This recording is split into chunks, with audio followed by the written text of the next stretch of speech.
When you need to build up your team to handle the growing chaos at work, use Indeed Sponsored Jobs.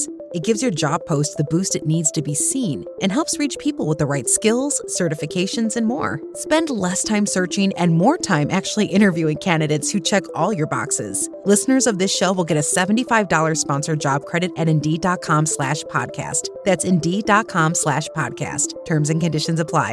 Need a hiring hero? This is a job for Indeed Sponsored Jobs. एवं जातिविधानस्य धार्मिकस्य तदा गग ऊर्ध्वचिद्रेण गच्छन्ति प्राणास्तस्य सुखेन हि।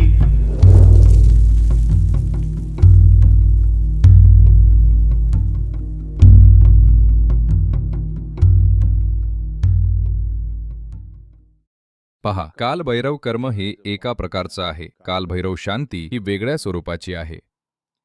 जर तुम्ही अशा लोकांबद्दल बोलत असाल जे बराच काळ मृत आहेत, बराच म्हणजे ज्यांचा मृत्यू होऊन 48 किंवा 90 दिवसांपेक्षा जास्त काळ झाला आहे, किंवा असं म्हणूया 9 महिन्यांपेक्षा जास्त काळ झाला आहे, तर ते खूप आधी मेले आहेत. 1, 2, 10 वर्ष फारसा फरक नाही. 12 वर्षानंतर, 11.5 वर्षानंतर, 4356 दिवसानंतर एक फरक आहे. त्या दरम्यान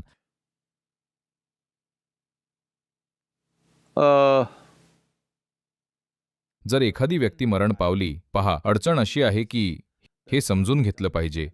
सामाजिकदृष्ट्या आपल्यासाठी इथे मृत्यू म्हणजे मृत्यू. ते कसे मेले याने फरक पडत नाही. एक व्यक्ती नाहीशी झालीये एवढंच आपल्याला माहितीये. पण मृत्यू सगळ्यांसाठी काही एकसारखा नसतो, जसं जीवन सगळ्यांसाठी सारखं नसतं. रोज कितीतरी लाखो मुलं जन्माला येतात. ते सगळे एकसारखंच जीवन जगतात का? त्याचप्रमाणे रोज कितीतरी लाख लोक मरतात, किंवा रोज शेकडो हजारो लोक मरतात, आणि मृत्यूसुद्धा सगळ्यांसाठी सारखा नसतो. कारण मृत्यू हा जीवनाचाच दुसरा आयाम आहे. ज्याप्रमाणे प्रत्येक व्यक्तीसाठी जीवन एकसारखं नसतं, तसाच मृत्यू देखील एकसारखा घडत नाही. हे सर्व कसं घडतं यावर अवलंबून आहे. तर शांती केली जाते एक प्रकारचा प्रयत्न म्हणून. जर कोणत्याही प्रकारची मदत हवी असेल तर आम्हाला ती द्यायची आहे. आपल्या पूर्वजांसाठी, आपल्या आजी आजोबांसाठी, आई-वडिलांसाठी, किंवा कोणासाठीही. आपण कसल्या मदतीचा प्रयत्न करत आहोत? आपण काय करू शकतो? हे असं आहे, मी हे उदाहरण बऱ्याच काळापासून वापरत आलोय, कारण मला वाटतं की आत्तापर्यंत आम्हाला सापडलेलं हे सर्वात चांगलं उदाहरण आहे.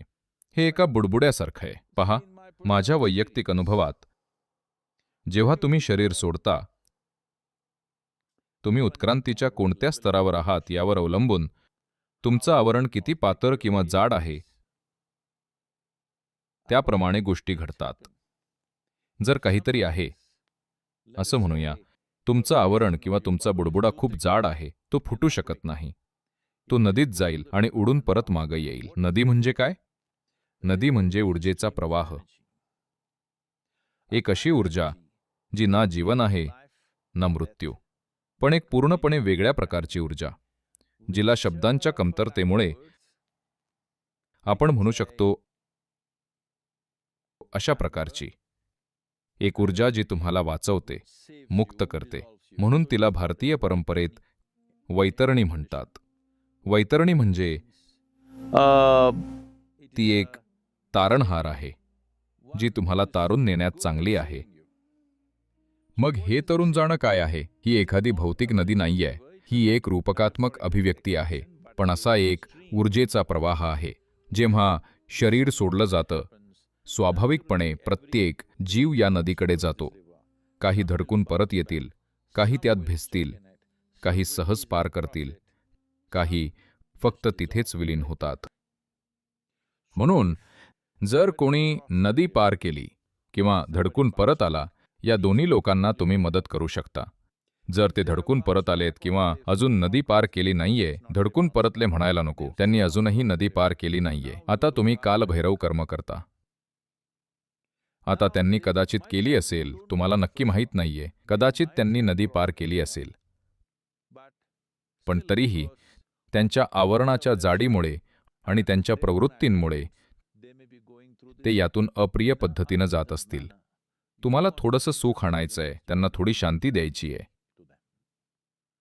म्हणून तुम्हाला त्यांच्या मूर्खपणाचा एक थर काढून टाकायचा आहे. कदाचित थोडी अप्रियता निघून जाईल आणि सुख घडून येईल.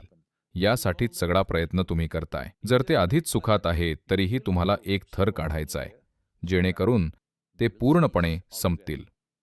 सुख हे देखील एक बंधन आहे. जसं अप्रियता एक बंधन आहे, तसंच सुख देखील एक बंधन आहे. दुर्दैवाने सुखाबाबत लोकांना हे बंधन आहे हे समजायला जास्त वेळ लागतो. अप्रियतेमुळे खूप सहजपणे तुम्हाला समजतं की हे बंधन आहे. तर तुम्ही काही प्रमाणात सुख आणण्याचा प्रयत्न करताय, पण तुम्हाला नक्की माहीत नाहीये. कदाचित तुमचे आजोबा किंवा इतर कोणी आधीच मुक्त झालेत. कदाचित करण्यासारखं काहीच नाहीये, तुम्हाला माहीत नाहीये. पण तरीही तुम्ही करता, एक कर्तव्य म्हणून, जेणेकरून जर त्यांना किंवा इतरांना गरज भासली तर. पहा, एकदा का तुम्ही हे काम केलं, हे फक्त वैयक्तिक नाहीये, कारण एक विशिष्ट ऋणानुबंध आहे जो लोकांना जोडतो. समजा तुम्ही तुमच्या आजोबांसाठी कालभैरव शांती करताय, पण त्यांना त्याची गरज नाहीये, ते आधीच गेलेत. आता तुमच्या आजोबांचा भाऊ असू शकतो, ज्याची तुम्हाला पर्वा नाही, पण त्यांना फायदा होऊ शकतो. मला आशा आहे की तुम्हाला हे चालेल, कारण तुमच्या चुलत आजोबांना फायदा झालाय. कदाचित तुम्हाला ते आवडत नव्हते, मला माहीत नाहीये की परिस्थिती काय आहे, पण त्यांना मदत मिळू शकते. तर त्या प्रकारच्या ऋणानुबंधाने जोडलेल्यांना मदत मिळू शकते. इतर कोणीतरी जो तुमचा नातेवाईक सुद्धा नाहीये, त्याला कदाचित मदत मिळू शकते. तर हे संस्कृती म्हणून जोपासलं गेलंय की तुम्ही कालभैरव शांती करत राहताय. याने फरक पडत नाही की तुमचे पूर्वज तिथं अडकून पडलेत की नाही, आपल्याला माहीत नाहीये. कदाचित ते विलीन झाले असतील, कदाचित त्यांना मुक्ती मिळाली असेल, कदाचित ते परत आलेत आणि पुन्हा जन्म घेतलाय. काहीही असो, तुम्ही ते करत राहता, जेणेकरून सर्व संबंधित लोकांना त्यातून लाभ होईल.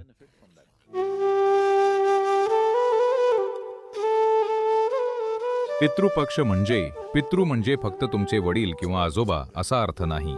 आपल्या अस्तित्वाचा स्रोत असणारे सर्वजण आपले पितृ आहेत. तर तुम्हाला हवंय की हे सर्व संबंधित लोकांसाठी घडून यावं.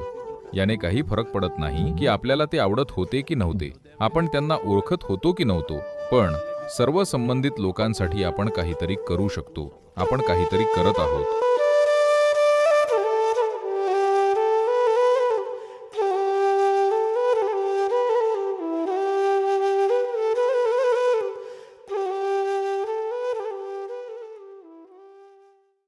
Ryan Reynolds here from Mint Mobile with a message for everyone paying big wireless way too much. Please, for the love of everything good in this world, stop. With Mint, you can get premium wireless for just $15 a month. Of course, if you enjoy overpaying, no judgments, but that's weird. Okay, one judgment. Anyway, give it a try at mintmobile.com/switch. Upfront payment of $45 for 3-month plan, equivalent to $15 per month required. Intro rate first 3 months only, then full price plan options available. Taxes and fees extra. See full terms at mintmobile.com.